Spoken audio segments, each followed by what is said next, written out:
Good evening, and welcome to Dynamic Connections. My name is Jeannette Travaline, and I am the founder and the CEO, the Chief Encouraging Officer of Dynamic Connections. You may ask, what is Dynamic Connections? Well, people have always told me that I'm a connector. I know a lot of people because I'm one of these people that just talks and talks to a lot of people. So I had a business called Dynamic Divas, and it was a business for women. And when we looked around and it was evolving, we knew that it was about connecting. So that's why it is Dynamic Connections. So we created this talk show so that we could invite some guests, so that you out in television land can meet some of these people. So I am extremely excited that Randolph Community TV has given me the opportunity to have the talk show here in Randolph, someplace that is near and dear to me, as I have been here for 40 years. So tonight I'm going to tell you a little bit about who we have for our guest. I'm going to tell you a little bit about her. She's a resident of Randolph, a longtime resident of Randolph. She's a business owner in Randolph. She's on the Randolph Planning Board, a volunteer to the nth degree. She's the past president of the Randolph Chamber of Commerce. She was a past treasurer of the Randolph Women's Club over there, the Belcher House. She is on the board of directors for Beth Israel Deaconess Milton Hospital, and she is the chairman of the board of overseers. And we'll get into a little bit about the board of overseers a little bit later. She taught Sunday school at her church when her children were young, and she also served on the parish council. And it's my pleasure to introduce to you a really good friend of mine, Alexandra Alexopoulos. Welcome. Well, thank you so much. I'm so glad you're here. Thank you for inviting me. Absolutely. I'm honored to be your yes, first. You're our opening night person, which is great. So I have a few questions to ask you because I'm sure our audience wants to know a little bit about you. So are you a Randolph native? I am not. I'm a carpetbagger. I've only been here for 40 years, so they call me a carpetbagger. How about you? Okay, I am not a native either. I have been here for 32 years. Wow. And where did you grow up? I grew up in Westwood, Massachusetts. And that's where you were educated, in their schools? Yes, yeah, in the public school systems. Yep. And it was a great school system. Yep. And on to college? Yes. Okay. And what did you study there? So I initially wanted to go to New York, to FIT, Fashion Institute of Technology. But Greek girls don't leave home unless they're married. Oh, so moving that's so away, interesting to hear that. Know, yes. That's just wasn't going to work. So I was trying to figure out, how am I going to get there? How am I going to get there? I really need to be there. So I made a deal with my father. I said, if I go 2 years here in Boston on Newbury Street to fashion design school, and I have outstanding grades, meaning A's and B's, and majority A's and B's, can I go to New York? He says, okay. Wow. But wow, what a progressive thinking father. It was, you have to know how to bargain and deal. So he I don't think he believed I'd actually do it. Long story short, I never got there because I met my husband after the second year, and I said, you can always go to school, you can always do that later. You can never find true love later. That's very romantic. Oh, it's true. So I think we have a picture actually of you in one of your fashion outfits. I think it's a leather outfit that you have on. So this must have been, when you first met your husband. Yes, it was. And I'm sure our audience will recognize a very young, don't tell him I said very young, I know. A young Bill Alexopoulos. Yes, with your wow, it looks like you have a leather outfit on. Yes. So, so design was in your blood. That's what you wanted to do. I did. I grew up reading, most girls, teenage girls read Teen Magazine and so forth, and I read Architectural Digest. Because the design was really the piece that you I've always created since a young girl. We could not afford to buy Barbie doll clothes, so my mother said, here's some fabric, here's the machine, go make them yourself. Wow. And I said, okay. Yeah. And then my dad was a wholesale supplier for restaurants. So I was very fortunate, and he worked with the designers, so he needed to know what lines to buy. So he had a lot of the magazines were always coming home. Wow. Fabric, all that. So did you make your own clothes? I did for a long time. Really? And did you make your children's clothes? I didn't make them. I embellished my daughter's clothing. Yes, yes. So, maybe, that was, maybe time was of the essence. Yeah, exactly. Well, raising kids, you have to raise the kids. Exactly. That's what you have to do. It's Exactly, not and that all was about job number one. Sewing, sure, exactly. Right. So when I you have a daughter. Yes, I do. And a son. I do. Right. And is your daughter, does she go to the fashion way or? Oh, yes. She's very fashionable. Really? Yep, Yeah. very fashionable. So your dream when you were growing up was to be a fashion designer. Yes. Do you miss that industry? I do not, because I still dabble here and there. I actually have friends that I went to school with who design. So when I need dresses, I go to them, we create, we collaborate together. They actually make my dresses. And that is fascinating. Yeah. I did not, and I thought I knew a lot about you, but I didn't know that about you. Yeah, that is great. Yeah. Wow, that's great news. So obviously you came to live in Randolph because you met Bill. That is correct. Okay, so I think we have a picture of when you were first married and a birthday party, and it looked like you were probably carrying either Chris or Nicole. Yes, there you are. Yeah. And look at how nice you look in red. Yeah, fashion Red's girl. my color. And yeah, and Bill's looking a little bit more mature than that first picture we saw of him, which is just kind of nice. So after you met Bill, it was time to look at raising the children, and then after raising the children, Bill was in a family business. Right. So you decided to join the family business. How did that come about? Well, my mother-in-law came to me and she says, you don't need to go to work for someone else when we have our own business. Mm-hmm.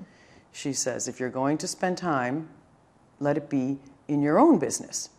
So I will help you. I will, whenever you need to babysit the kids, I will be there for the kids. That's huge. It is. It is. My mother-in-law, Georgia, is the one who came to me and said, this is what you're going to do. This is if you want to do it. Yes.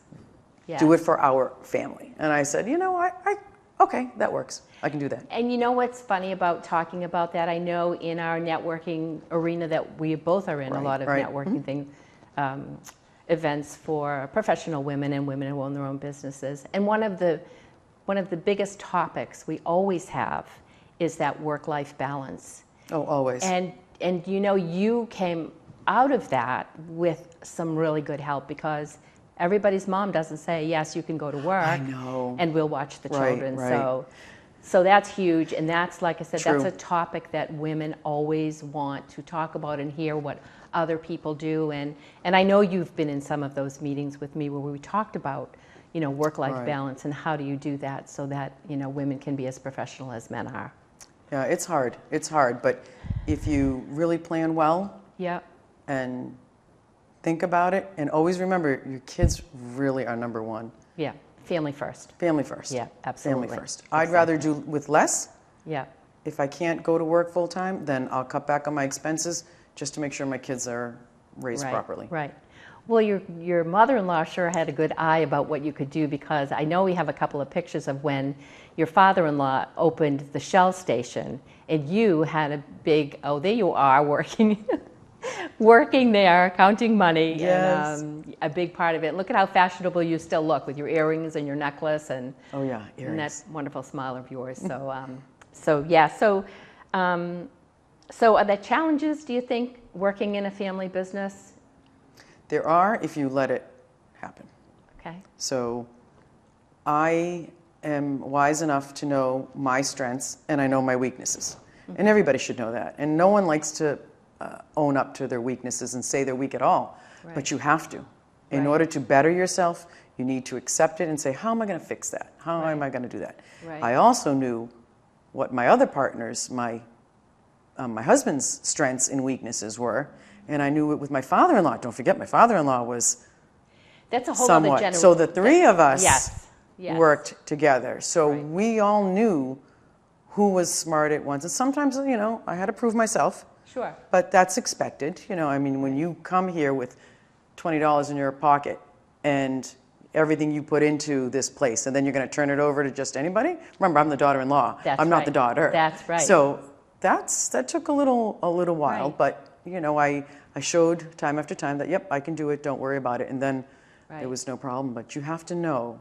And where my husband was strong, I've never said, yep, that's fine, that's your decision, that's it. Mm-hmm. And where I am strong, he says, yeah, whatever you say. Right. So we all Right. And that generation was a different generation than our generation. Well, you're not quite as old as I am. Because my dad, too, was from the early 1900s generation. And to open the door to a woman, and, and I understand about Greek heritage and I have Italian heritage, how hard that is for them to say, all right, I'm going to give you a shot at it. So good for your father-in-law. I don't remember. Chris. His name is Chris. That's right. Too. I should remember what that name is. His name is. But that's really important, and it's important for women because I know a lot of people, as you do, that are in family businesses, and there are struggles there, and there's push and pull there. There are. Yeah. And Bill didn't have a brother. Nope. So they would have just a sister. Who was not in the family business. Yep. So it was just us. Yeah. Exactly. And, Well. Yeah, well, I really would like to show, we have a picture of when her father-in-law opened the Shell, when it was a Shell station, and now it's a mobile station, but her design talents came into this. She designed how all of this would look. 25 cents a gallon of gas. I wish there was 25 cents a gallon of gas now. I know. No, that would be nice. I'm sorry. As generous as I am. Oh, I know. Oh, that's your bread and butter. That's correct. That's right. Yes. So my father-in-law always thought about the community. Yep. He always. Do you remember the red flowers? Yes. That were always in front of not only our service station. He did it at Town Hall for many years. Oh, I don't know if you remember that. Yeah, he did it at Town Hall. Matter of fact, the Randolph Herald, Patriot Ledger, did a story on him. Oh, about how he cares so much about his community. Not only did he do it in his own business, his own property, he went and he did it for the town too. Right. So that was always, from the beginning, he always said he was on planning board. He just did so much town meeting member. He says, you need to give back to your community. So do you think you followed him with that? Do you think absolutely. that was my parents did too. His influence on you to say, all our that parents kind of always thing? said, remember, all four parents are immigrants. My parents and my husband's, right? They came here with not too much in their pocket and made a pretty good life with through hard work. But they always said, you need to give back. Right. To whom much is given, much is expected. Right. Okay. And we all live by that.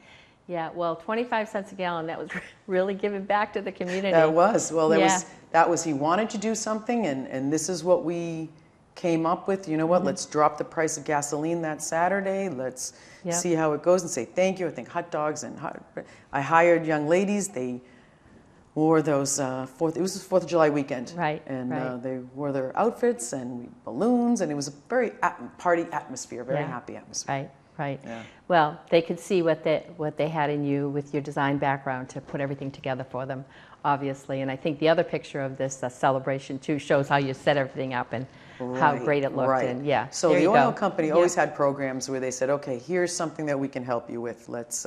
We had a race car. They used to do a race car promotion. So they said, here's what we can give you. What you do with it, how you execute it, is up to you. Right. So this is what we wanted to do. We said, we cooked hot dogs, there's popcorn, cotton candy, and it was fun. It was a lot of fun.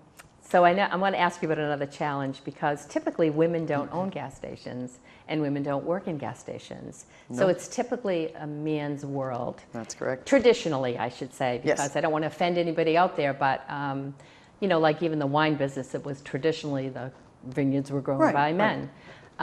So what kind of challenges do you face, not just working with your husband and your father-in-law? And I understand that you lost your father-in-law not too long ago. I'm sorry to hear that. Yeah. Thank you. But your son's coming up, so there we go with the generations, taking things over, which is just awesome. Yeah. But I'm sure that you have to deal with men in whatever it is, whatever area you're working in at the time. I mean, do you order fuel from guys? Do you have to negotiate anything with them? That's the one thing I don't ever like to do, is the fuel end of it. I leave that up to my husband, my partner. Yes, yeah. But no, it is being a very male-dominated industry on both sides. So almost wherever I turned, there was always pushback to you're a woman. The phone is probably the most, if I had a penny for every time I answered that phone and they insisted on speaking to a man who knew about cars, I could pay for the new water treatment plant that the town needs. So I know. It's, that, yeah. it was unbelievable. So a lot of times, it's all about customer service. You have to be very polite and very nice. So I would get out of the symptoms out of them. Right. Oh, of so the then car. out of the customer. Yes. And I say, okay, so here is your situation. Here's how it needs to be fixed. But I'll go get a man to go tell you that. So, and then of course one of the techs, I would tell them what the symptoms were. They'd come back and they'd say the exact same thing to the customer. So that's even to this day, even till I think yesterday, similar situation happened. Yeah. So you've been actually in the business full time for how long? Because I know the kids are in their 20s. So. Oh my gosh, since they were in high school. Yeah. So 15 years now? Yeah. So have you seen a change in the reaction of men from then to now? I mean, do you think there's been a change? Because we talk with a lot of women, you and I do, but I always hear from women it's not equal anymore yet. It's still not equal. They still don't believe that we can understand or we can do the job of a man. Right. They don't. So my customer service rep, Mary Lou, also was in I love the name, a girl, Mary Lou. I know. So she was also in the automotive industry before. She worked for a car dealership in Canton and another place that slips my mind. But so she comes also from the customer service and the automotive background. It's very unusual. So the two of us there, a lot of the customers at first when they come in, very shocked to see women and to know what we're talking about. Right. Very unusual. Then they just get used to it, and then they love it. Then they just come back. So you've won them over. Oh yeah, yeah. I'm glad to hear that. Absolutely. It's all about educating. You have to. You do. I feel that I think once you do it in an educational way, customer feels comfortable that you do know what you're talking about, that they're getting, a wonderful product, and they return. Right. Good. So recently you have put a new building up there, a whole new facility. Did you have to deal with any men in that? Did you have anything to do with that? Did Bill handle it all, or did you have things to do with it, and you put your opinion in, and what did they say about that? Or absolutely, I put my opinion in. So let's see. We're coming up on our 3rd year anniversary of building. So 4. Oh my gosh. So I'm going to say about 8 years ago, we really said, you know what? We've outgrown this building. We're just so busy. We need to better serve our customers and ourselves too. Sure. So we need to do something. So we spent about 3 or 4 years doing homework, studying. What are you going to do? What do we need to do? Where are we going? Yeah. Not just what needs to be done now. Right. What's going to be needed in the future? So then you reach out to an architect, builders. You go out to bid. I did work with an interior designer only because I knew what I wanted. She did the sourcing for me. So, but that was all my thought process, all the colors, everything in the project, that was all mine. Yeah. So were there any women in construction that were doing construction, or was it just all men? All men. Yeah. The only female involved other than me was the designer. Yeah. So there may be people out there in TV land that are thinking about going into that industry. I know that we have a lot of vocational schools around, and they have automotive, and a lot of it is very computer technology. It's not just centered, yes. Putting the oil stick in. Do they still do that? Dipstick. And check the oil. Yes. Some cars do not. No. Really? Yeah. So it's very interesting. So women. I mean, I don't know if you've had a chance to talk to any women that are interested in it, or how would you advise them to come into the business? Would you say, you know what, you should go to a school and learn this kind of thing? Not to do what you do, but to do what Angel does or what Sean does. I mean, because there are women out there, girls, that want to do that kind of work. There are. I would love to get one. So UTI, Universal Technical Institute in Norwood, is a 2-year college for technicians. So in the program, they do have women at the school. Unfortunately, and I have reached out to try to I can only get them temporarily while they're in school. I can't get them permanently because they all come from outside of Massachusetts. Very few kids live around the area. Yeah. Most of them are from Western. I had a wonderful kid from Western Massachusetts. They have a great diesel program over there. Right. I also am involved in Blue Hills Regional School because people are all about going to college, going to college, going to college. Well, it's the only way you can have a great living. It's not the only way you can have a great living. No, It's I agree not. with you. Yeah. Everybody needs a plumber. Everybody needs, Sure. and you know, my mother-in-law said that to me too. She says, now my husband has a bachelor's from Boston University, biology major, and he's got a year of grad school to be in biology. He was going to be a doctor. Oh. And then he says, forget it. He says, you know what? I like these kind of patients instead. Oh, good for him. So he just changed his patient. But she said, you know, you need your electricians. You need everybody in the industries. How else would the world, it's got to be balanced. Exactly. You and can't it's not have, balanced. and it's not balanced. It isn't. So you can make a great living doing what we do. Right. The key is that you need to consistently be educating yourself. When new things come about, you need to constantly be going and figuring out. So our company always offers that. We insist. Yeah. You need to know these things. So we have workshops that we always take our employees to. Oh, that's great. Oh yeah, That's great. Yeah, you have to. Education. You Sure. have to. So I'm always on the lookout for a woman, but haven't achieved that goal yet in the shop. But you will. So, Alex, you are also very involved in our community, and thank you for that, by the way. Yes. So, being involved in the community and being involved in groups of people where you network, do you find that helps your career and your business to be out there networking with people that do volunteer work and that also talk about their own businesses? Do you find that you get back some business from that, or some good connections? I do get business back from it, but more importantly, speaking to people. I love people. I'm a people person.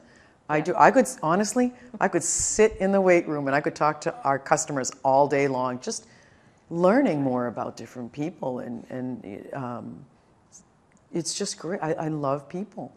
You learn so much. You really do. It is very rewarding for me to be able to help someone in need. Again, our parents always taught us, you always have to be kind to someone, and you always need to be helping someone who's in need. So if you're smart and you've got the know-how, you've got to take whatever amount of time that you can out of your life, and you need to help someone. Right. I know that your son and your husband are both very active in the town. They're both on the town council. They make a difference in the town. Yes. And let's just go over some of the community things that you do. Besides being one of the best PR persons that I know for Randolph, because you are, wherever we go, you always talk about our town and how great it is. It is. And it is great, and it's diverse, and it's wonderful. So you're on our planning board. So tell me what the challenges are working on a planning board, especially for Randolph. So, again, that comes actually rather easy to me. I'm creative. I've always been a builder. I'm always thinking down the road. The worst thing you can do is think right here, today. No. You need to think down the road. Right. You need to know what's going on in the world. You need to keep up. You need to stay ahead of the curve. Right, strategic. So when you're strategic planning and thinking about this, yes, we're going to approve this building right now and for this specific use, but that doesn't mean down the road that that's what it's going to be. That use could change. So, there's just so much involved in it. So we're always trying to, and when a plan does come to us, we're always trying to better it so that the business owner will make out better. I know, I've been through the process. So that really helped. I'll tell you, that really. But when you did the building, when we did ours, for yourself? Sure. Yes. Yeah. Even though I wasn't planning board before that, I think that really just kicked up my skills. And when you're on the other side of it, absolutely. Right, exactly. Yeah. Oh, yeah. So I know that I challenge you a lot when I see something go up in Randolph and it's just not what I think it should be. Do you get a lot of that kind of feedback, or do you get a lot of "you're doing a great job" feedback? Because no, you know what I get? I see you on TV all the time. That's what you get. I do, yes. Yeah. So it's incredible how many people do watch RCTV. Yay! That's great, and I do get that. I do not get the complaints. Just from me? Personally, no. I get comments. Yep. But not. I must say, not too many bad ones. Yeah. So that means, and I always ask, and I be honest, am I doing a great job? Right. And they will let me know. Yeah. That's something I always I wonder about, being on a board like that, a planning board that to me says, oh my goodness, that's huge, that's big. Right. So you're on the planning board. You also were the treasurer of the Belcher House, and in most recent times, the Belcher House has Yes, the had Women's Club. quite a renovation. Yes. With the new color and all of the new things. Yes. That was done. So how was that being in charge of the money for the Belcher House? Because there's always not enough money. No, there isn't. But as far as keeping track of everything, that's just a skill that I always have. It's what I do all day long. Right. So that came easy to me. Yeah. Trying to raise funds in addition to membership and events. It's a little bit more challenging. Sometimes it's so hard and frustrating when you see something, and I'm generally pretty good at being able to show or talk people through being able to see it. And sometimes it's a little bit more challenging, but it's good. It's good. The renovation was just so great. Yeah, I think love- it is. I oh, think our absolutely. downtown is looking beautiful, and that's thanks to people like you that are dedicated to Right. being on the planning board, because I know you get paid a lot of money for that. I guess not, huh? No. Yeah, so not only do you do some work in our town, but you also do some work outside of our town at Milton Hospital, which is Beth Yes. Israel Deaconess Milton Yes. now. So Yes. if you could just say a few words about how Sure. what your job is there, because we're going to be under the gun here for time. Okay, so Yep. I sit on the board of directors, and I chair the overseers board. The overseers and it's from all the communities that the hospital serves, is to help. It's being good ambassadors and helping in learning what does the community need and what do we need back from the community. Right. So it's wonderful. It's a great hospital. Yeah. I'm very happy to be in that position because I run a hospital too. Yeah, exactly. Well, I want to thank you so very much for being on this show. I hope that you come back one time too, because I know we have more things that we could talk about. But thank you Sure. for being in town. Thank you for being who you are. Thank you for being in our opening Dynamic Connections. Oh, thank you, Jeannette, Yes. for So, what you do. oh, you're welcome. And thank you for Randolph Community TV for allowing this to happen. And I'll just leave you with this word: be dynamic, keep smiling. It's contagious. Thanks so much.